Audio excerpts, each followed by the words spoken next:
पसीना जुल्म के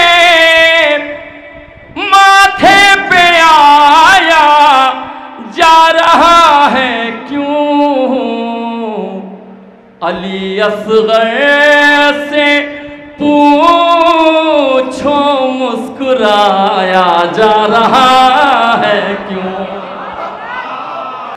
मोहम्मद से कोई पूछे सुलाकर अपने बिस्तर पर। मोहम्मद से कोई पूछे सुलाकर अपने बिस्तर पर। अली को